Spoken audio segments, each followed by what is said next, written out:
Hello दोस्तों। आज अपन बात करेंगे element of human body. Humans body में कौन कौन से एलिमेंट्स प्रेजेंट होते हैं और क्या क्या उनके फंक्शंस हैं, उनकी डिफिशियंसी होगी तो क्या होगा, अगर उनका लेवल बढ़ जाएगा तो क्या होगा। तो इनको अपन वन बाय वन आगे डिस्कस करेंगे। इसमें एलिमेंट ऑफ ह्यूमन बॉडी, सबसे पहले समझ लेते हैं एलिमेंट्स क्या होते हैं। Element is a pure substance consisting only of a atom and cannot be decomposed into simpler substance by a chemical process। Chemical process के द्वारा डिकम्पोज करके इनको सिंपल सबस्टेंस में कन्वर्ट नहीं किया जा सकता, क्योंकि एक स्मॉलेस्ट यूनिट होती है ये किसी मॉलिक्यूल और कंपाउंड की। And total number of element recognise 118, 118 element अभी तक रिकग्नाइज किए जा चुके हैं और इसमें से 92 एलिमेंट्स नेचुरली प्रेजेंट है अर्थ पर and rest of element produce by a nuclear reactor. बचे हुए एलिमेंट न्यूक्लियर रिएक्टर के थ्रू प्रोड्यूस किए जाते हैं। जैसा कि अपना यहाँ पे टाइटल भी है, element of a human body. Humans body में कितने तरह के एलिमेंट्स प्रेजेंट है? Total number of element present in human body 26 तरह के एलिमेंट प्रेजेंट है, जिनको अपन आगे पढ़ेंगे। क्लासिफिकेशन ऑफ अ एलिमेंट, यहाँ पर अपन ने एलिमेंट को 3 पार्ट में डिवाइड किया हुआ है। की एलिमेंट, मेजर एलिमेंट और प्राइमरी एलिमेंट, ये एक कैटेगरी है। सेकंड में लेसर एलिमेंट, जिनको माइनर एलिमेंट या सेकेंडरी एलिमेंट भी बोल सकते हैं। एंड थर्ड है ट्रेस एलिमेंट, जिनको ट्रेसरी एलिमेंट भी कह सकते हैं। मेजर एलिमेंट में अपने पास अपन जो बात करेंगे oxygen, carbon, hydrogen and nitrogen की। एंड माइनर एलिमेंट में calcium, iron, potassium, sodium, sulphur, magnesium, chlorine and phosphorus. And trace element में iodine, copper, aluminium, zinc, chromium, boron, fluorine, nickel and silicon. तो यहाँ पर जो अपन बात करने वाले हैं वो सिर्फ मेजर एलिमेंट के बारे में बात करेंगे। माइनर एलिमेंट या लेसर एलिमेंट अपन नेक्स्ट वीडियो में पढ़ेंगे। तो स्टार्ट करते हैं।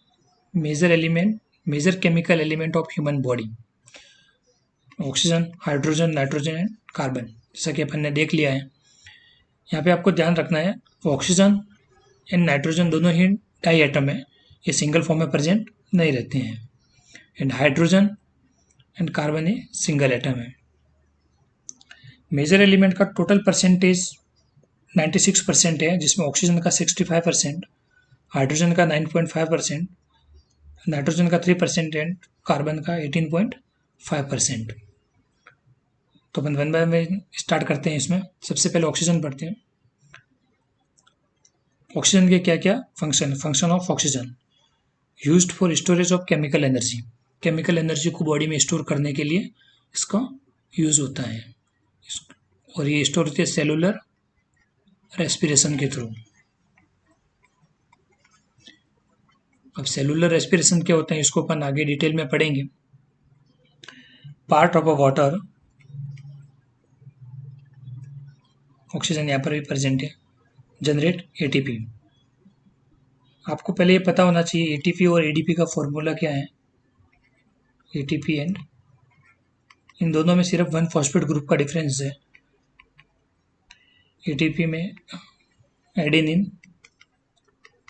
प्लस राइबोज प्लस, जैसा कि एटीपी नाम आ रहा है ना, ट्राई फॉस्फेट, ट्राई यानी कि 3 मॉलिक्यूल फॉस्फेट के हैं। फॉस्फेट का क्या फॉर्मूला होगा यहाँ पे? एंड एडीपी में फॉस्फेट के 2 मॉलिक्यूल होंगे, सिर्फ यहाँ पे डिफरेंस रहेगा, बाकी सब दोनों ये सेम रहेंगे। Adenine plus ribose plus 2 molecule of phosphate. अब इनकी रिएक्शंस कैसे होती है, कैसे एटीपी जनरेट होगा?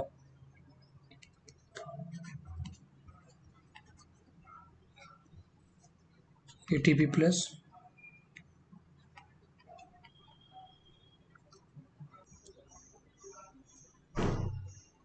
ये यहाँ पर एटीपीज की प्रेजेंस में एडीपी में कन्वर्ट हो जाएगा।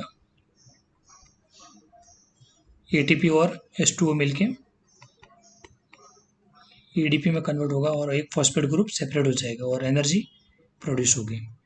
एंड ये सेम रिएक्शन इसके ऑपोजिट भी होगी, ईडीपी प्लस फॉस्फेट ग्रुप और एनर्जी, एक फॉस्फेट ग्रुप इसमें ऐड हो जाएगा तो क्या हो जाएगा, ये एटीपी प्लस एक वाटर मॉलिक्यूल इसमें से सेपरेट हो जाएगा।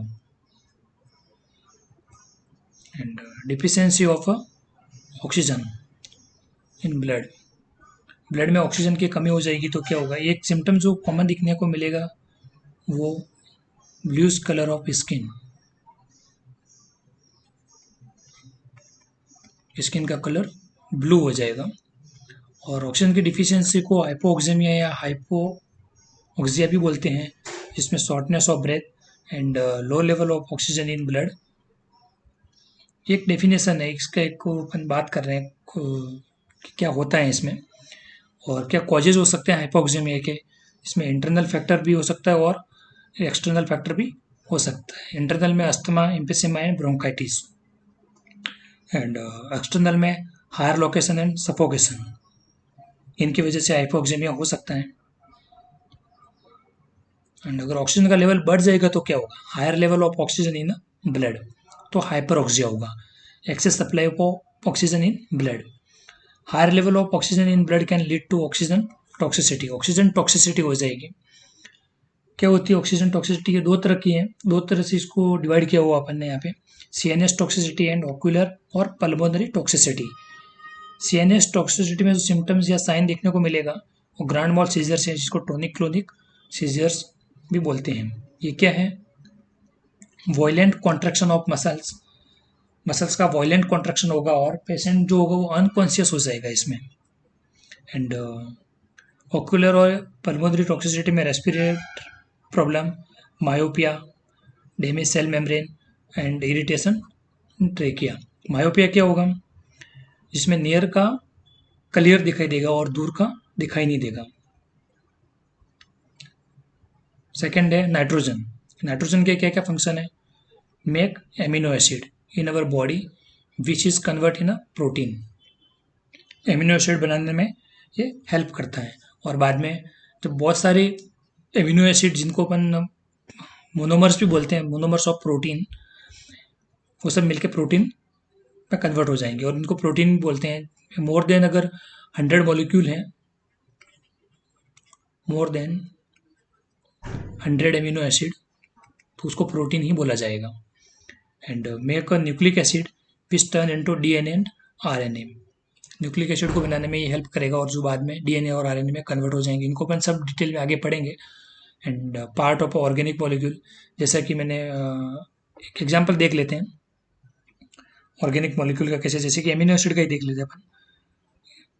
इसमें एक क्या कार्बोक्सिलिक ग्रुप प्रेजेंट होगा, एक साइड चेन होके एक हाइड्रोजन रहेगा और क्या होगा इसमें एमिनो ग्रुप होगा, जिसमें आप देख रहे हैं ना यहाँ पे हाइड्रोजन सॉरी नाइट्रोजन प्रेजेंट है। Deficiency of nitrogen in a blood, blood में नाइट्रोजन की डिफिशियंसी होगी तो क्या होगा, without nitrogen body can not make a protein and nucleic acid.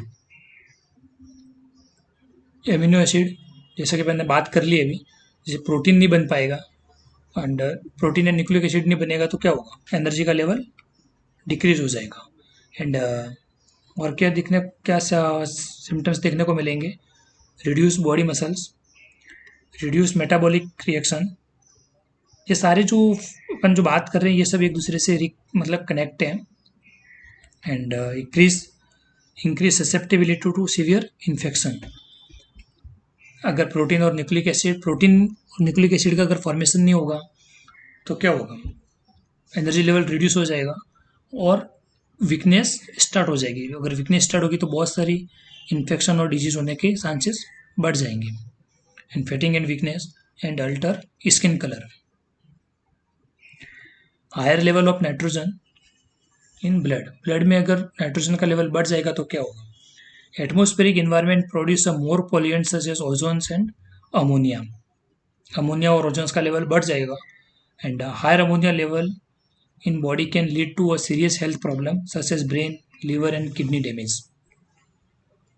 इस पार्ट को डैमेज कर सकता है. और इम्पैक्ट ऑन विजिबिलिटी के ऊपर क्यों इम्पैक्ट होगा, क्योंकि ज़्यादा अमोनिया का लेवल लैक्रिमेशन करता है. लैक्रिमेशन की वजह से विजिबिलिटी के ऊपर इम्पैक्ट पड़ेगा. And ozone impaired with lungs function and can lead to lungs damage. Lungs को डैमेज करेगा ये. एंड फोर्थ है हाइड्रोजन, सॉरी थर्ड है हाइड्रोजन के क्या फंक्शन है. Part of all organic molecule such as carbohydrate, protein, amino acid and lipid, इन सभी में ये प्रेजेंट रहेगा. अपन एक एग्जांपल लेके देख लेंगे अभी. React with oxygen and make water. Water को बनाने में हाइड्रोजन हेल्प करता है. Which is essential for a living organism and help in produce energy. Energy कैसे प्रोड्यूस होगी, आप देख रहे हैं यहाँ पे कि प्रोटीन, एमिनो एसिड, कार्बोहाइड्रेट, ये सब ऑर्गेनिक मॉलिक्यूल को बनाने में हाइड्रोजन का अहम रोल है. एक एग्जांपल देख लेते हैं अपन ग्लूकोज का. कार्बोहाइड्रेट का एक एग्जांपल है. मैं आपको ये पता चल जाएगा कि हाइड्रोजन कहाँ कहाँ प्रेजेंट रहता है.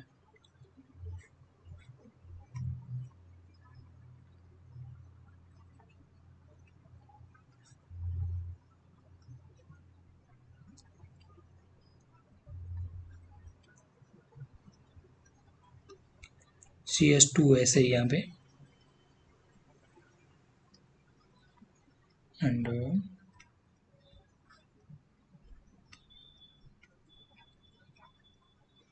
ये आप देख रहे हैं कि चारों ओर हाइड्रोजन ही दिखाई दे रहे हैं इसमें. तो हाइड्रोजन एक इम्पोर्टेंट एलिमेंट है ऑल ऑर्गेनिक मॉलिक्यूल्स के लिए. हाइड्रोजन का अगर लेवल बढ़ जाएगा तो क्या होगा.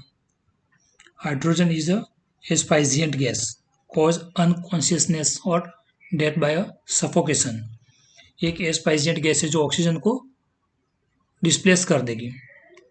Hydrogen is able to displace oxygen and can cause hypoxia.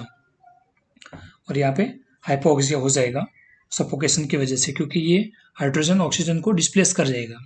And metabolic acidosis हो जाएगा. एंड फोर्थ है कार्बन. कार्बन के क्या क्या फंक्शंस हैं. Part of organic molecule.